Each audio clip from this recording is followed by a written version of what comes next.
In the present video, Ray Optics Part 3, we will be studying about the phenomena of total internal reflection. The contents of the video are total internal reflection and the conditions for total internal reflection. We will also be studying a term critical angle related to total internal reflection and its relation with the refractive index of the material. In order to understand the phenomena of total internal reflection, let's have a look at this diagram. Here we have glass separated from air by this interface. For a point O, the light incident normal to the surface of separation goes straight. This ray incident obliquely at an angle I1 suffers refraction, bends away from the normal because it's going from denser medium glass to rarer medium air. If we increase angle of incidence, here you have angle of incidence I1, here you have angle of incidence I2 which is larger than I1. The angle of refraction also increases because sin I by sin R is constant, therefore the ray further bends away from the normal. For a particular angle IC, which is also known as critical angle, the light grazes along the surface of separation. You can see refracted ray is bending away from the normal, and for a particular angle IC, it bends in such a way that the angle of refraction becomes 90 degree. This angle is known as critical angle. If the angle of incidence exceeds this value, the light is reflected back to the denser medium. You can see this is the ray marked with red arrow, and it suffers reflection and not refraction. So total internal reflection is the phenomena of light traveling from a denser medium to a rarer medium being sent back to the denser medium without any refraction to the rarer medium. The conditions essential for total internal reflection are, when as the diagram is reproduced, you can see that the rays 1, 2, 3 and 4 do not undergo total internal reflection. However, this ray, for which the angle of incidence exceeds critical angle, suffers total internal reflection. And clearly the light must be going from a denser medium like glass to optically rarer medium like air, so that it bends away from the normal for smaller angles. So conditions for total internal reflection are: the light must be traveling from optically denser to rarer medium. The angle of incidence must exceed critical angle. Remember, the above conditions are essential as well as sufficient, which means both the conditions must be satisfied, and sufficient means there is no additional condition to be satisfied. Now,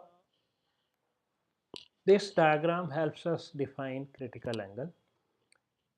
You have again glass separated from air.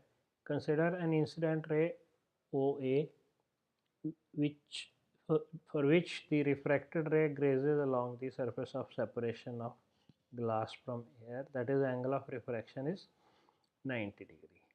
This angle of incidence is called critical angle, and we define it as the angle of incidence in the denser medium for which the angle of refraction in rarer medium becomes 90 degree. This angle is related to the refractive index mu g, as we will see in the next slide.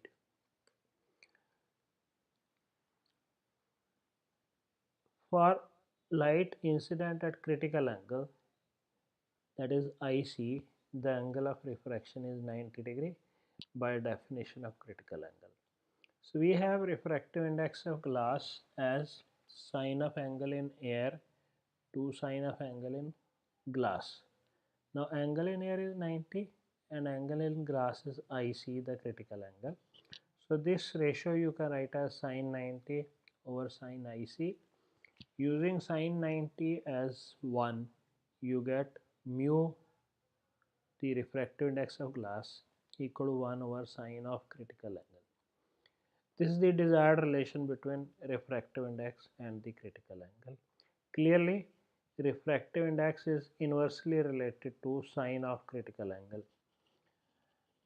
Hence, larger the refractive index, smaller will be critical angle. Diamond is known to have the maximum value of refractive index, that is 2.42. So the critical angle for diamond is the least of all known materials, about 24 degrees. This small value of critical angle is responsible for glitter in diamond. According to Cauchy's relation, the refractive index mu of a material is related to its refractive index lambda. By this approximate relation, mu is equal to A plus B by lambda square plus C by lambda 4. Since red color has maximum value of wavelength, therefore it will have smallest value of mu and hence largest value of critical angle. On the other hand, violet has the least wavelength, the maximum refractive index and the minimum value of critical angle for a given material. The phenomenon of total internal reflection has very important wide-ranging applications, some of which are mirage formation. This is an application in nature, an example of phenomena of total internal reflection in nature. Looming we see in very cold regions, again in nature this is an example of total internal reflection. Then we make use of totally reflecting prisms and optical fiber technology in total internal reflection. The diamond, as stated earlier, sparkles due to phenomena of total internal reflection. The above techniques, particularly this optical fiber technology and totally reflecting prisms, they are being increasingly used in medical diagnostics, treatment and communication. The detailed study of these phenomena we'll see in another video. Thanks for watching the video.